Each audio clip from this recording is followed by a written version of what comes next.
Published 1730 EDT, the 12th of September 2017. Updated 1730 EDT, the 12th of September 2017. Tony Woodcock never caught the name of the airport porter who slipped a piece of paper into his pocket and suggested he call the number.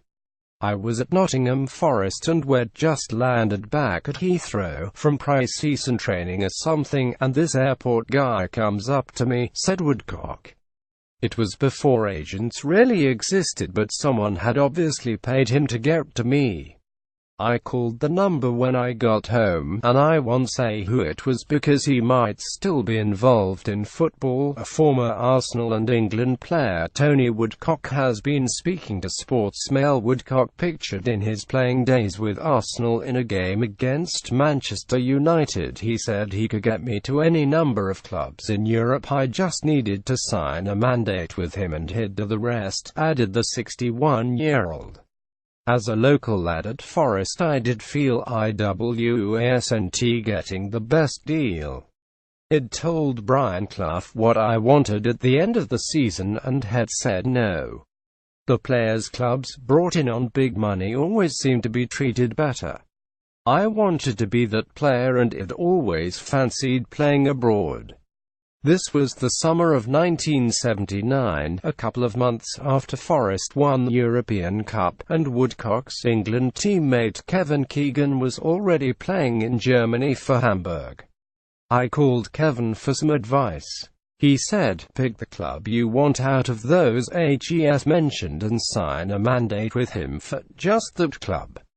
So I picked Cologne. We'd played them in the semi-finals of the European Cup, so I already knew a fair bit about them. And they'd won the double the previous season, at a time when the Bundesliga was probably the best league in Europe.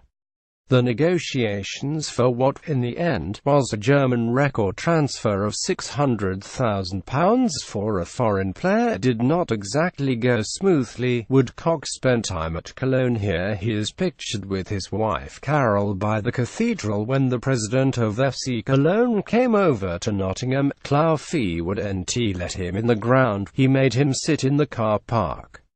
But we got there eventually and I moved over in the October-November and we then had a friendly a few weeks later. As part of the deal, I put a header past Peter Shilton in the 11 draw, and after the game Clough begged me to come home on the plane with them. Woodcock said, tomorrow Cologne meet Arsenal, the club he then left them for in 1982, only to then rejoin them 4 years later, in the Europa League.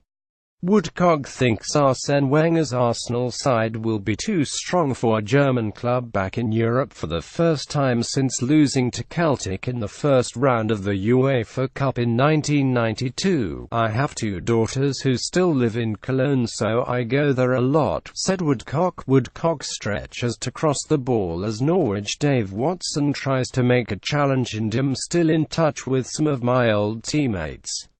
I saw goalkeeper Harold Schumacher very recently and HES now the club's vice president. They are a very different club to the one I was part of. I think we had 16 internationals in our squad, some big names. And in my time there I played under coaches of the stature of Hennes Weichweiler and Rinus Michels. More recently they've been through some difficult spells. They've been relegated and come back, and they've been out of Europe for a long time. I was at the game last season when they qualified for the Europa League. The place went nuts. They've started the season badly. They haven't won a game yet and they're struggling for goals after selling Anthony Modeste in a big money move to China. Woodcock is pictured alongside Kevin Keegan when the Liverpool legend was at Hamburg because of the 25-year European absence. Woodcock knows fans of the Billy Goats will travel to London in great numbers, and a fearsome atmosphere awaits the Gunners at the Rhine Energy Stadion on November 23. The club always had great support. The training ground is open to the fans. They even have restaurants there for them, and 10,000 must have turned up for my first training session. It never seen anything like it. I'm told for the allocation of 2,900 tickets for the Emirates they had 30,000 applicants. At the moment they're talking about either expanding the current ground from 50,000 to 75,000 or building a new 80,000-seater, because they know they can fill in. They don't have any real star players, but what they do have is a team with identity. I think 8 of the players are from Cologne. And while they might struggle this week, the atmosphere when Arsenal play there will be amazing.